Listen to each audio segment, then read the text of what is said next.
খাওয়া নিয়ে বাছাবাছি করা মানুষগুলো খুব দিকদার লাগে। এই যে এটা খাবো না ওটা খাবো না, তো এই যে ও শাক, লাউ শাক নিয়ে এসেছে, বাড়ির সামনে লাউ শাক হয়েছে, তুলে নিয়ে এসেছে। তুলে নিয়ে এসে ও ঠাকুমা কেটে সেটা রেডি করে দিল, আমি ধুয়ে শুয়ে রেডি করে দিলাম। বাইরে কাম কাজ ছিল, ওই জন্য আমি তাড়াহুড়া করতে পারিনি রান্নাটি।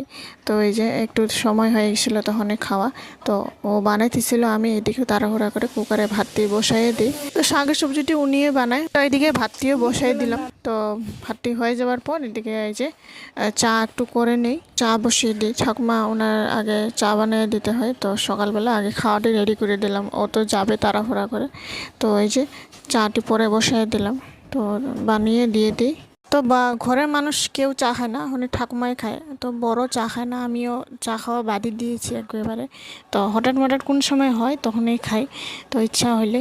তারপর এই যে কুকারের সিটিটি নামিয়ে আমি এই যে ভাতটি সুন্দর করে রেডি করে দিই। তো এই যে গরম ছিল, একটু একটু মেলে মেলে দিয়ে দিলাম।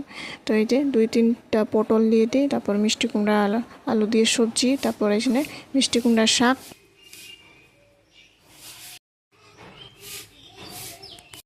তো যা খাওয়া সকালে খাওয়া হয়, তো সারাদিন তো কাজে থাকে, ব্যস্ত থাকে, তো দুপুরবেলা টাইম পেলে তখনই ও খায়। তো এই যে তো খাওয়াটি এই যে রেডি করে দিয়ে দিই। অনুরাধারও একবারে খাওয়াই দিই, তো আমিও বাইরে কাজকর্ম করব, তো এখানে ওরে খাওয়াই দিলে তাড়াহুড়া করে আমিও এদিকে কাজটি আরামসে করতে পারবো। তো বন্ধুরা, ভিডিওটি কেমন হয়েছে অবশ্যই লাইক কমেন্ট শেয়ার সাবস্ক্রাইব করে জানাবেন। আশা করি নেক্সট ভিডিওতে দেখা হবো। আজকের জন্য টাটা, বাই বাই।